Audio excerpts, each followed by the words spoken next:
Sapa chief Akhilesh Yadav ने RSS के बयान पर कहा है कि जो लोग आरक्षण और संविधान के विरोधी हैं, जब वो सीधे सीधे आरक्षण को खत्म करने के लिए नहीं बोल सकते, और साथ में कहा कि समाजवादी पार्टी के नेता आजम खान से मिलने के लिए उनकी पत्नी ताजिम फातिमा अपने बेटे के साथ सीतापुर जेल में पहुंची थी।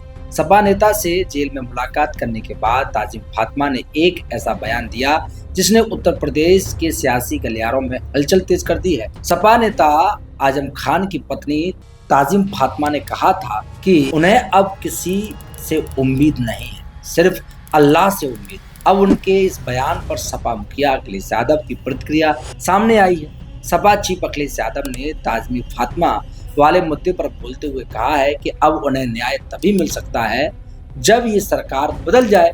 उनके साथ अन्याय हो रहा।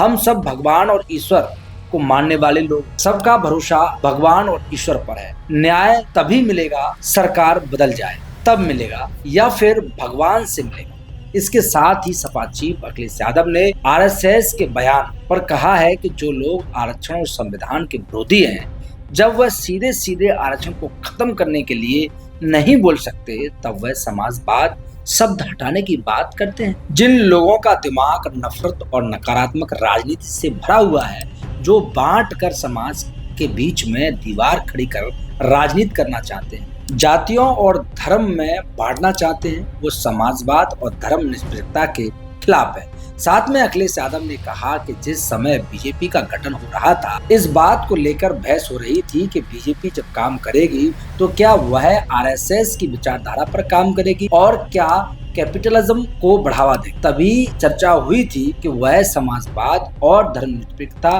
को स्वीकार करेगी।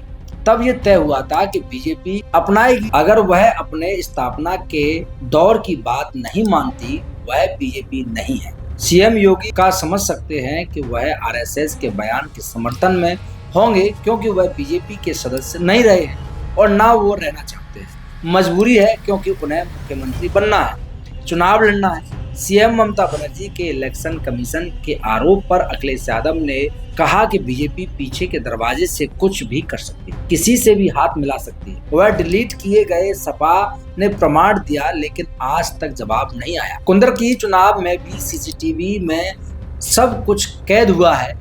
कैसे पुलिस के लोग ने वर्दी उतार कर वोट डाला। अगर ममता बनर्जी कुछ कर रही है, इसका मतलब है कि बीजेपी कुछ साजिश कर रही है। लोकतंत्र रहेगा तो संविधान रहेगा, और हमारे आपके संविधान रहेंगे। बीजेपी इलेक्शन कमीशन से मिलकर कुछ साजिश कर रही है।